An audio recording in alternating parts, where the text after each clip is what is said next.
같이 호세아서 14장 2절 같이 읽겠습니다. 시작. 너는 말씀을 가지고 여호와께로 돌아와서 아뢰기를 모든 불의를 제거하시고 선한 바를 받으소서. 우리가 숫송아지를 대신하여 입술의 열매를 주께 드리리이다. 아멘. 드디어 이제 소선지자들에 대한 이야기로 이제 진입을 했습니다.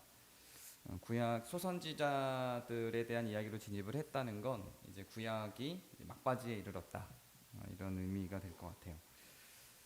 호세아 선지자를 이제 오늘 다루게 될 텐데요. 호세아 선지자가 활동했던 그 배경을 먼저 알아야 오늘의 말씀으로 들어가게 될 것 같습니다. 호세아 선지자가 활동했던 시기는 여로보암 2세 때 남유다가 아니라 북이스라엘에서 활동했습니다.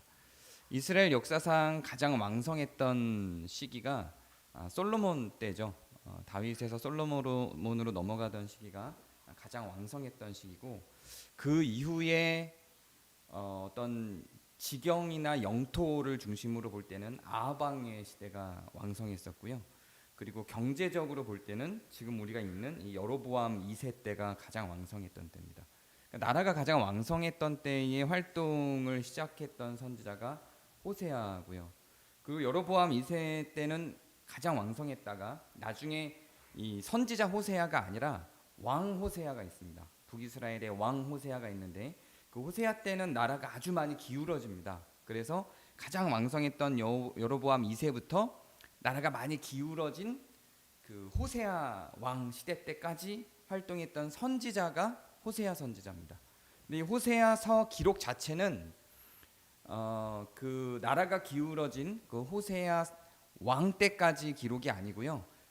경제적으로 왕성했던 이 여로보암 2세를 중심으로 했던 시기의 기록입니다. 그리고 이 예언들이 호세아 왕 시절에 드러나게 됩니다. 그 이야기를 좀 해보도록 하겠습니다.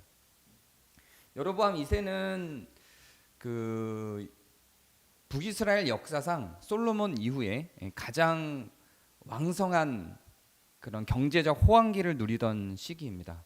대부분의 이스라엘 사람들이 부유함에 만족하며 살아가고 있었습니다.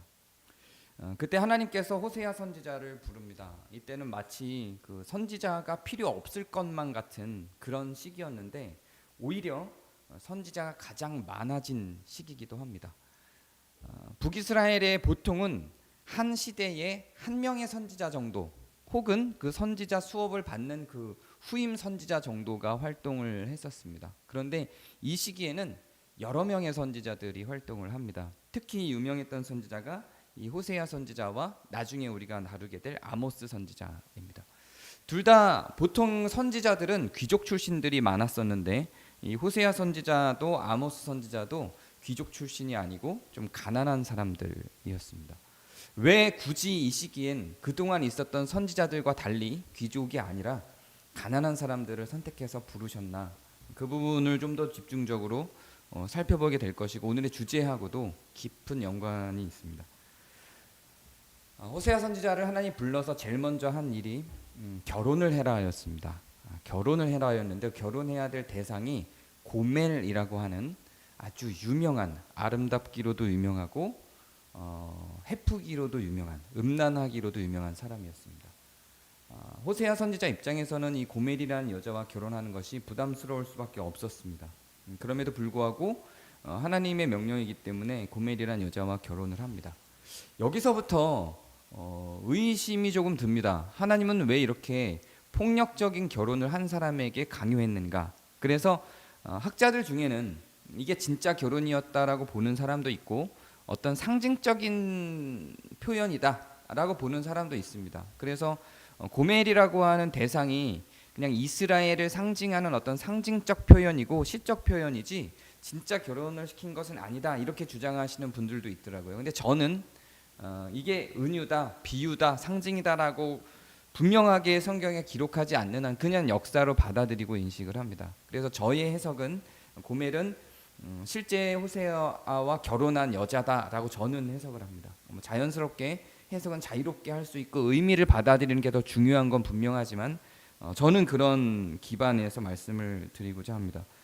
고멜은 음란한 여자였습니다. 그래서 한 남자에게 만족하지 못했고요. 여러 사람들에게 사랑받기를 원했고 호세아와 결혼하고 나서도 다른 남자들과 동침하고 다른 남자들로부터 사랑받기 위해서 자기의 몸을 팔기도 하고 그냥 사랑을 위해서 호세아를 떠나기도 합니다. 그럴 때마다 호세아는 고멜을 버리지 않고 고멜을 찾아가서 다시 돈을 지불하고서라도 고멜을 끌고 와서 다시 자기의 아내로 삼는 일을 반복하면서 살아갑니다. 그 와중에 호세아의 자녀들이 과연 자기의 아이들인지 다른 데서 낳은 아이들인지 다른 남자의 아이인지 알 수 없는 환경 속에서 3명의 자녀를 낳습니다. 그 첫 번째 자녀의 이름이 이스라엘입니다. 이 첫 번째 자녀인 이스라엘은 아마도 이스라엘이 아니고 이스르엘인데요. 아마도 하나님이 이름을 붙여주기를 이스라엘로 하라고 붙여줬고 결혼 초기에 낳은 아이이기 때문에 호세아의 아이일 가능성이 매우 높다라고 평가를 합니다. 이스라엘은 하나님이 뿌리심 혹은 하나님의 파종 이런 의미입니다. 그러니까 씨를 뿌렸다라는 얘기예요. 하나님께서 파종했다, 하나님께서 뿌렸다라는 의미를 갖고 있는 이름입니다.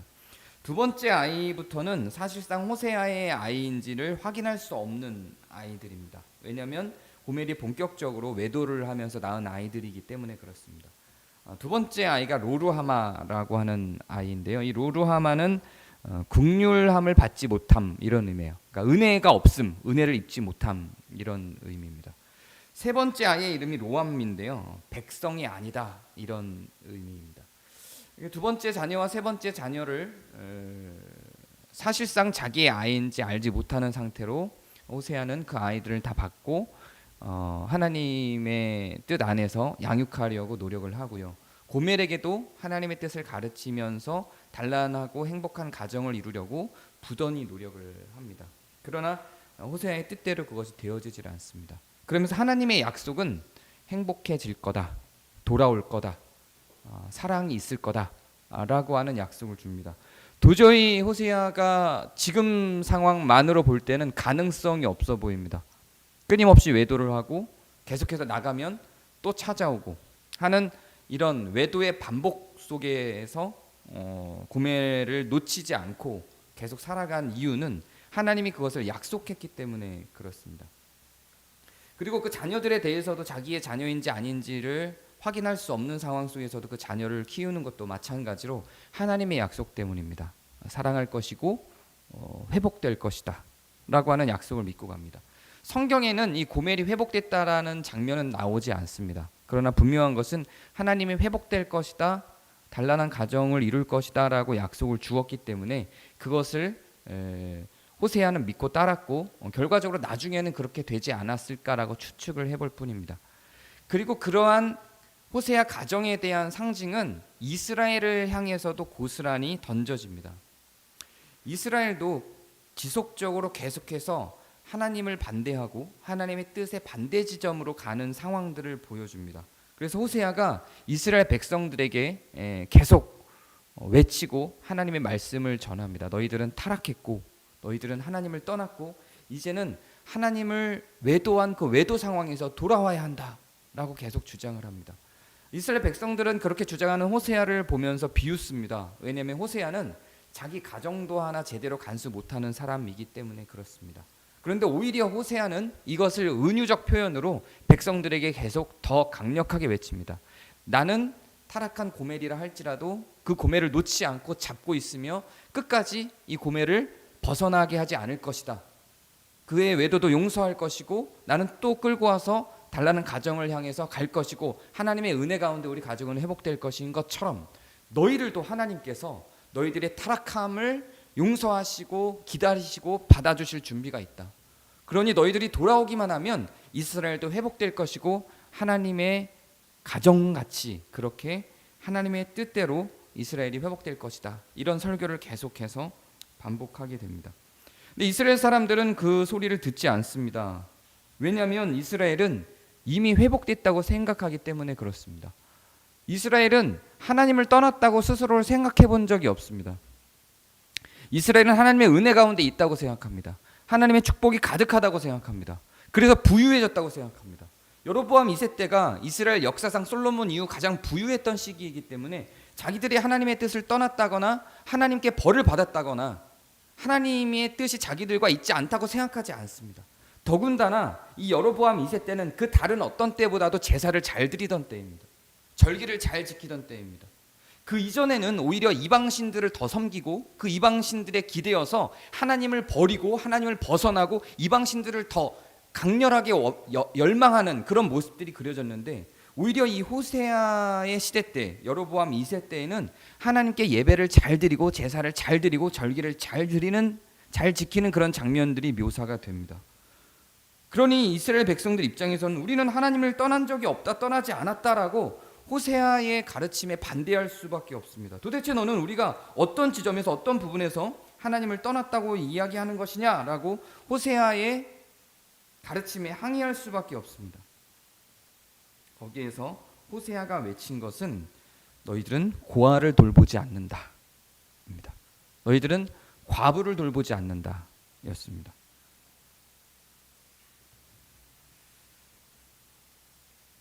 나라가 부유하지 않을 때 한국을 돌아보면요, 한국이 가난할 때 한국 교회의 주를 이루는 것은 가난한 사람들이었습니다. 왜 그랬을까요? 대부분이 가난했으니까요. 대부분이 가난했기 때문에 가난한 사람들을 중심으로 하는 목회가 소위 먹혔습니다. 그래서 가난한 사람들이 교인들의 대다수였습니다. 가난한 사람들이 80% 이상이었고, 그래서 가난한 사람들을 위한 정책을 펼치는 것이 교회를 유지하는 방법이었습니다. 교회가 어떤 목적에서 가난한 사람들을 위해서 이것들을 유지했든지 간에 그것은 하나님의 뜻에 부합했고 성경적인 반응이었습니다. 구제를 중심으로 교회가 돌아갔습니다. 교회의 목적이 마치 구제인 것처럼, 그래서 교회에 오는 많은 사람들에게 쌀과 먹을 것을 나눠주는 것이 교회의 자연스러운 활동이 되었었습니다. 불과 10여 년 전까지만 해도 그랬습니다. 제가 20대 때 충현교회를 다녔습니다. 물론 교회가 규모가 크고 부유한 교회였기 때문에 더 그랬지만 그 당시엔 교회들의 역할이라는 게 그랬습니다. 복음을 전하는 것만큼이나 교회에 활동하는 것만큼이나 가난한 자들을 돌보는 것이 교회의 사명인 것 같이 그렇게 했습니다. 그래서 저희 집은 자가였습니다. 비록 그 당시 2,800 정도의 작은 집이었지만 그래도 자가였습니다. 어머니는 박스를 주워서 팔아서 살아가셨습니다. 직업이 따로 있지는 않았고, 저도 직업은 있었는데 퇴근 후에는 어머니를 도와서 박스를 주우러 다녔고 그렇게 살아갔었습니다. 충현교회 입장에서는 다 강남에 사는 사람들이었고 저희는 성남 구시가지에 살았기 때문에 우리가 가난하게 보였겠죠. 그래서 등급들을 나눴겠죠, 자기들 나름대로. 그리고 어떤 가정에게 이 구제품들을 나눠줄 것인가를 정했을 겁니다. 그리고 그 구제품 나눠줄 대상으로 우리 집을 선정한 것 같아요. 그리고 우리 집에다가 쌀과 식료품들을 주기적으로 배달을 해줬습니다. 우리는 그것들을 감사히 받았습니다. 그걸 받는 게 창피하거나 부끄럽지 않고 자연스럽고 당연하다고 생각했습니다.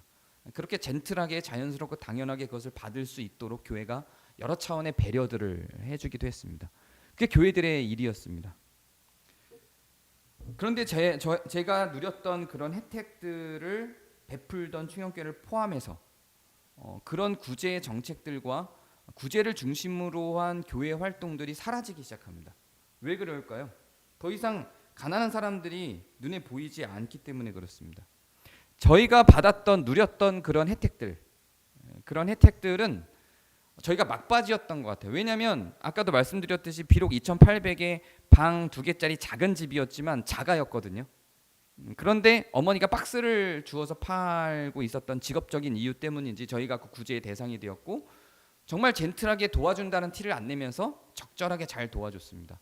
그것이 정책적으로 제도적으로 교회 안에 잘 갈무리가 돼 있었죠.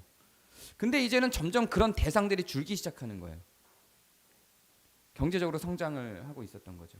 그리고 그 대상들을 더 이상은 이제 교인들이 우리는 그거 안 받아도 돼요 라고 하는 반응들을 보이기 시작했겠죠. 그러면서 충영교회가 제가 다닐 때 인원이 한 15,000명 됐었는데 예를 들면 그 구제의 대상이 5,000명에서 2,000명으로 1,000명으로 500명으로 100명으로 줄겠죠. 그럼 더 이상 이걸 구제하는 것이 교회를 성장시키고 교회를 키우는데 도움이 되지 않아요.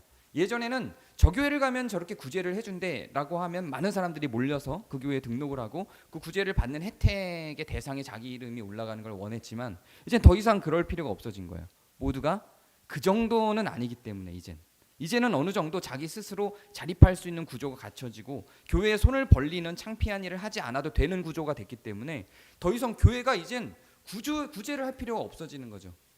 그래서 구제를 중심으로 했던 가난한 사람들을 중심으로 했던 제도들이 교회 안에서 점점 사라지기 시작합니다.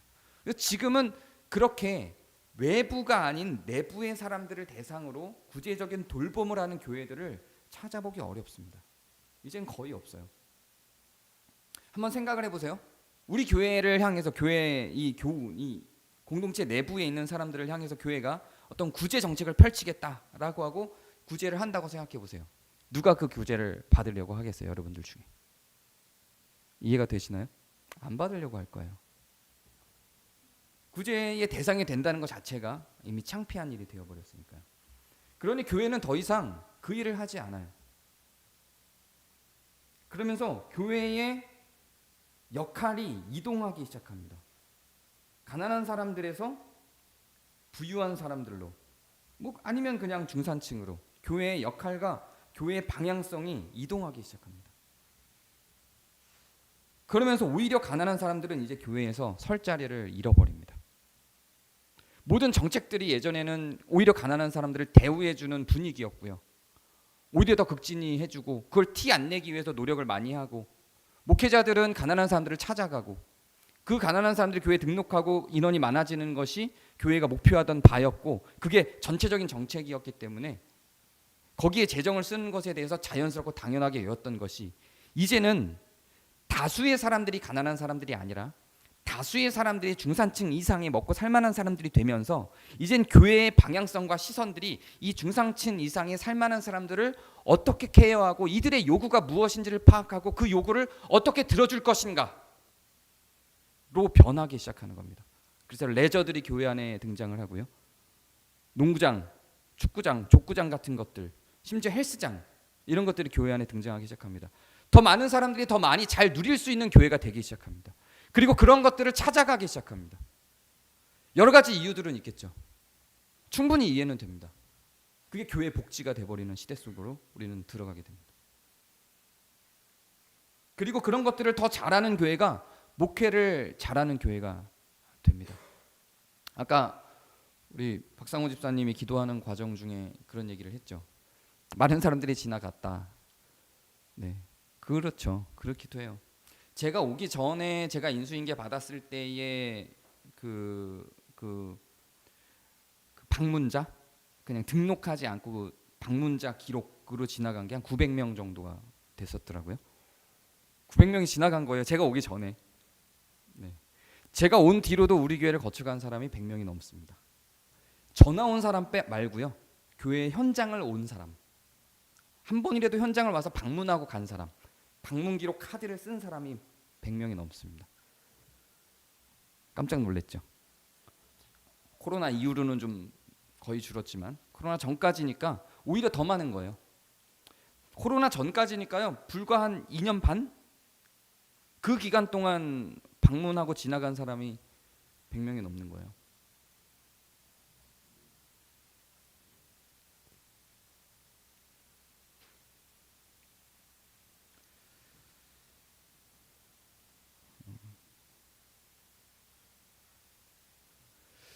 그런데 그분들을 응대하고 제가 그분들의 요구, 그분들이 교회에 기대하는 것, 그리고 방문은 했지만 등록하지 못하겠는 이유, 이런 것들을 듣는 데는 사실은 되게 복지적인 측면이 많아요. 주차장, 주일학교.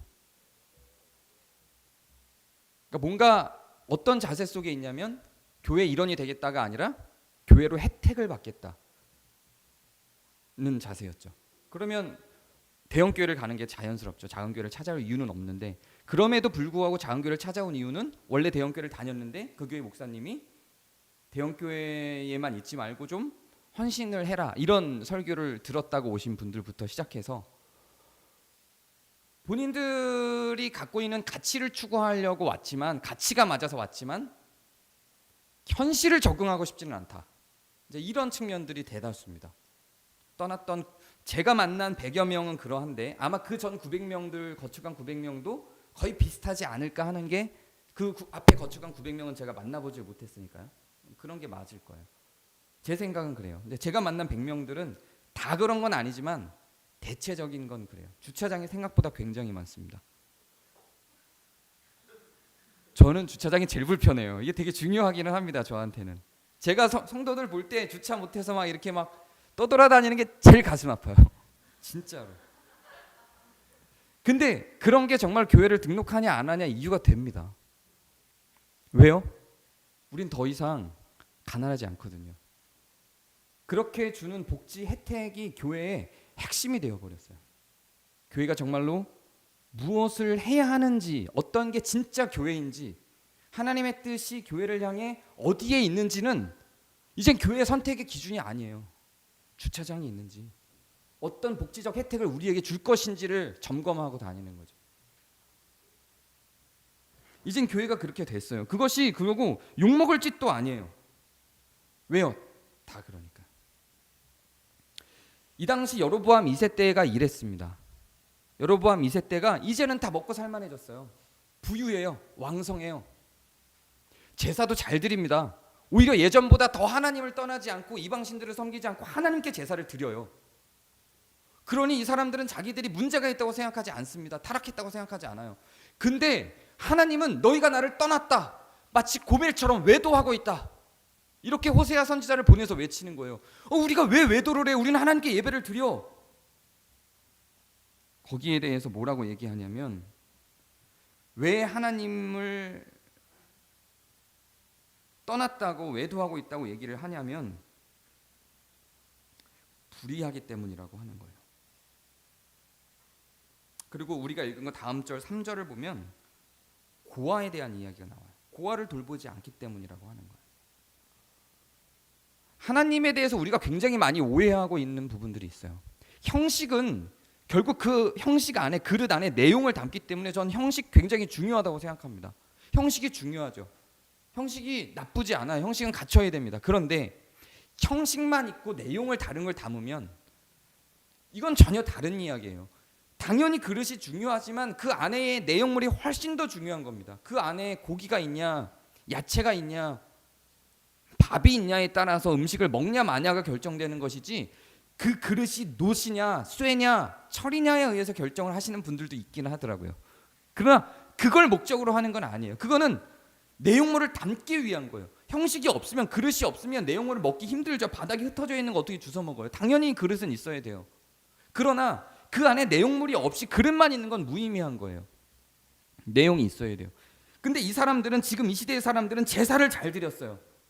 제사는 죄사함을 위한 것이고 죄에 대한 자각을 위한 것이고 자기를 돌아보고 하나님의 뜻이 무엇인지를 돌아보는 자리로 나아가는 자리였어요. 제사 자체가 중요한 게 아니라니까요. 제사 자체가 중요한 게 아니에요. 그런데 제사를 잘 드렸는데 하나님이 너희는 나를 떠났다, 외도 중이다라고 말하는 이유가 뭐냐면 불의 때문이라는 거예요. 선하지 않기 때문이라는 거예요. 고아를 돌보지 않기 때문이라는 거예요. 부유해졌거든요.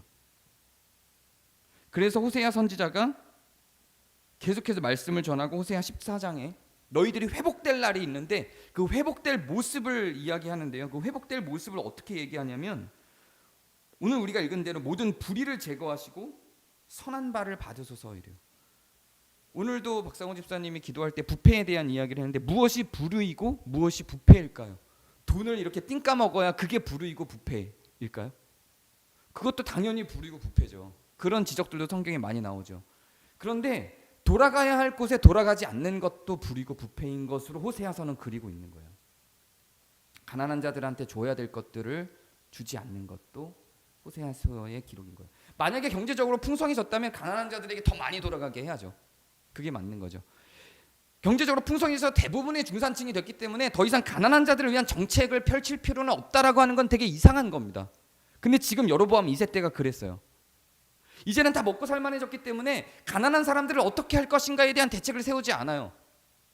중산층들이 어떻게 혜택을 받을 것인가, 이들을 어떻게 행복할 것인가에 초점이 맡아지는 거예요. 왜냐하면 가난한 자들은 소수가 됐거든요. 더 이상 그들을 위한 정책을 펼치지 않아도 불만의 소리가 높지 않아요.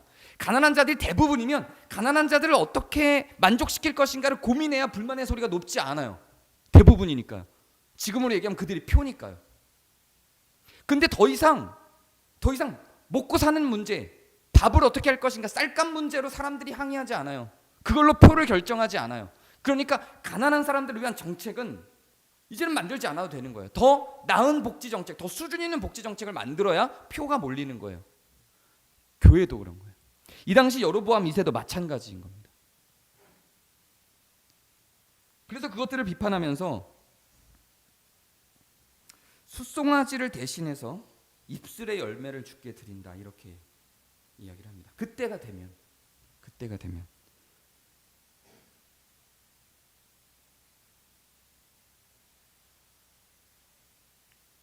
여기서 입술의 열매를 물론 이제 찬양으로 해석해서 그 입술의 열매를 찬양으로 해석해서 찬양 안에 이 가사가 담기기도 하죠. 근데 이 뒤를 읽어보면 입술의 열매가 반드시 찬양을 의미하지는 않습니다. 찬양을 포함할 수는 있겠지만 찬양만을 의미하지는 않아요.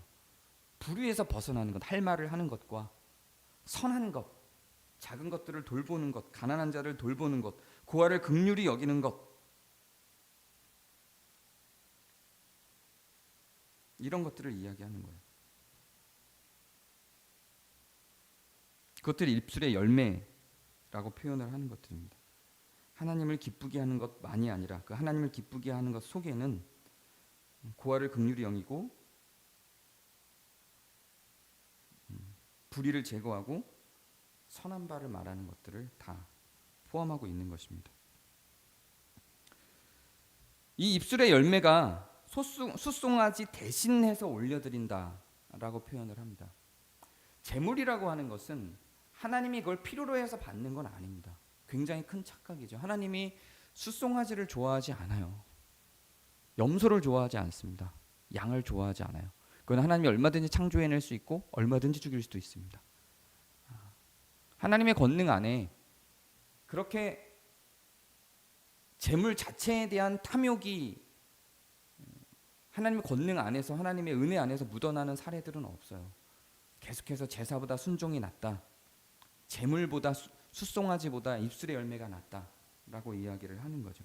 하나님이 우리에게 원하시는 것, 그 숫송아지를 죽이게 만든 의미는 그게 죽어야 할 만큼 우리의 죄가 크고 그 안에서 우리의 죄를 직면하고 경각심을 얻고 하나님의 뜻이 무엇인지를 그렇게 잔인하게 피를 흘려야 될 만큼 경각심을 갖고 하나님의 뜻이 무엇인지를 찾으라는 의미인 것이지, 그래서 불의를 버리고 선함 가운데로 들어가라는 의미인 것이지 그걸 바치는 데 목적이 있는 게 아닙니다. 근데 이때는 재물이 넘쳤고 부유했고 그것을 바치고 퉁칠 수 있으면 그걸 바치고 퉁치는 거예요. 나는 이만큼 제사를 충분히 지냈고 이렇게 형식을 갖췄고 숫송아지까지 드렸으니 이젠 됐다. 재물 중에 가장 큰 게 숫송아지거든요. 재물에도 등급이 있죠. 작은 돈, 그다음 밀가루, 비둘기, 닭, 염소, 양, 송아지 이렇게 올라가는 거예요. 숫송아지면은 가장 비싼 재물을 드린 거예요.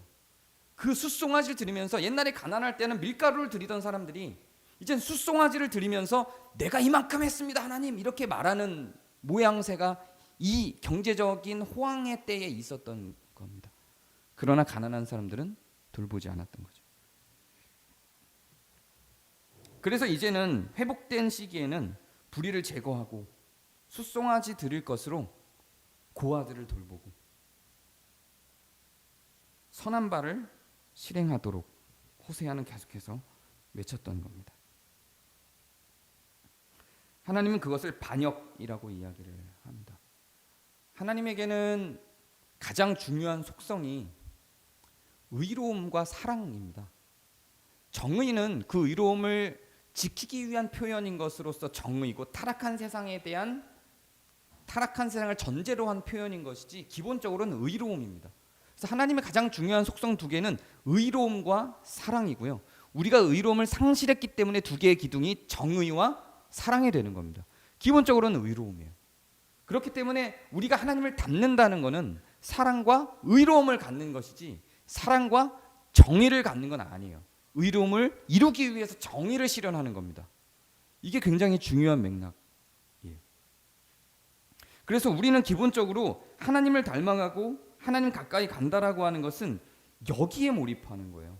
종교적 의식이나 종교적 활동이 아니라 우리의 삶이 어떻고 우리의 생각이 어떻고 종교적 활동이 어디를 지향하고 있는지에 대한 문제인 거예요.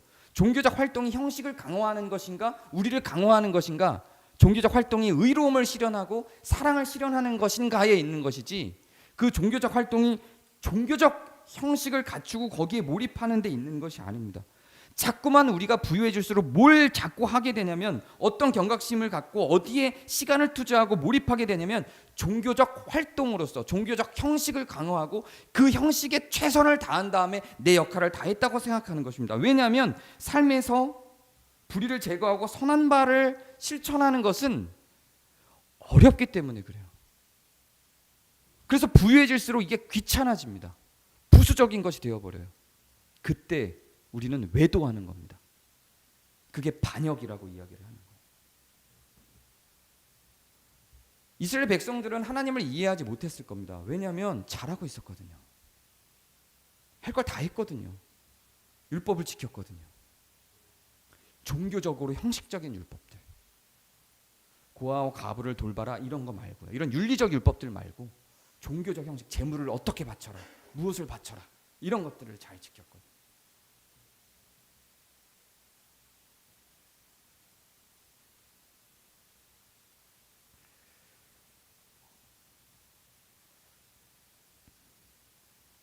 우리는 부유한 시대 속에 살아가고 있는 것이 분명합니다. 그것은 부정할 수가 없습니다. 그리고 대부분의 사람들이 지금 한국은 당연히 또한 한국교회는 대체적인 사람들이 중산층이라고 불리는 수준 이상의 절대적 다수가 배고파서 죽지는 않는 상황 속에 살아갑니다. 그럼에도 불구하고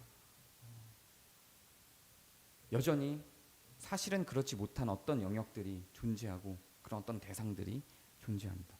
교회는 이런 사람들을 위해서 존재한다고 저는 생각합니다. 저는 성경이 그렇게 읽혀집니다. 물론 그 안에는 하나님을 알지 못하는 사람 포함이 되죠. 영적으로 그렇게 메말라서 하나님을 모르는 사람이 포함이 되죠. 영적으로만이 아니라 경제적으로, 정서적으로 여러 차원에서 우리의 관심과 대부분의 방향성은 바로 이렇게 소수가 되었다 할지라도 대부분의 사람들에서 밀려나 있다 할지라도 여기를 바라보고 여기로 흘러가고 그 안에 그 소수의 영역 안에 오히려 더 강한 관심과 강한 에너지들이 흘러가는 것이 더 성경적인 방향이라고 저는 생각합니다. 네, 오늘 이렇게 말씀을 마치겠습니다.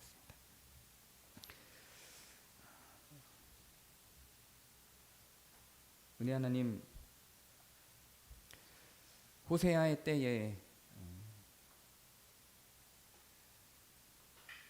제사를 잘 지켜 지내고 숫송아지를 드리며 만족스러운 종교적 형식들을 갖췄던 그 이스라엘 백성들의 모습에 대해서 하나님은 외도한 자들로 이스라엘을 표현하고 불의한 자들을 표현했던 모습들을 봅니다. 지금 현대 사회는 이 당시와 마찬가지로 부유해졌고 풍성해졌고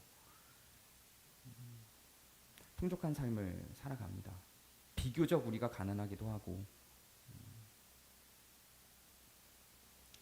비교적 경제적 우위에 있지 못하는 상황들이 있다 할지라도 우리는 이제는 먹고 살 수 있는 시대 속에 있습니다.